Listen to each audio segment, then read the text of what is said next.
Pacheko midundo. Pacheko nipe mdundo minitoe ya moyoni. Iwafikie timu za vichochoroni. Kubeba makombe ingekuwa dhambi tungeingia motoni.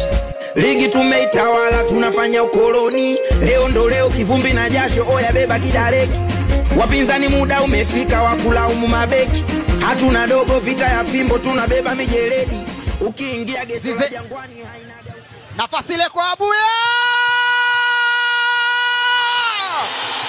Young Africans wakiuteka uwanja wa Leki Tanganyika bila bunduki. Wamiliki wa mapigo. Shuti la moja kwa moja linakwenda kambani la Duke Oga Abuya. Sio shida zake. Pacome tumbukiza ndani kule. Goga kichwa kile chuma cha pili. Amejitusha mzima Prince Pumelelo Dube. Na yeye sasa anafikisha magoli 10. Amejitusha kichwa cha kuchumpa kile. Kuparama hapana, lakini kazi kubwa alifanya Pacome Pedro Zouzoua. Pacome ameuchopu ndani kule. Jaribu na chuma cha tatu. Chuma cha tatu. Alidi Aucho dokta wa mpira. Yeye ambaye alionekana kuchezewa foul anafaidika na faulu yenyewe.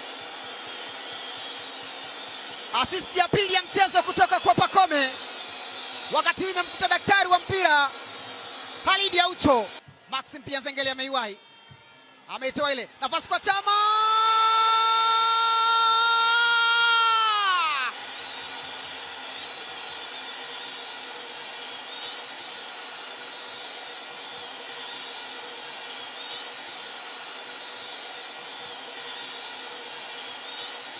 Maxim pia Nzengeli. Maxi kaiongeza mwendo kwa Duke Abuya, nafasi nyingine kwa Yanga, ingizwa na Chama. Mwamba wa Lusaka sasa yeye ndo anaonesha Mashujaa mapigo na mwendo, tafsiri yake ni nini? Haya sasa ndio mapigo. Wanapigwa Mashujaa hapa nyumbani kwao. Clatous Chota Chama, Mwamba wa Lusaka ananyanyua mashabiki. Anaondoka ondoki, yupo. Chuma cha pili kwa upande wake. Goli la 5 kwa Yanga.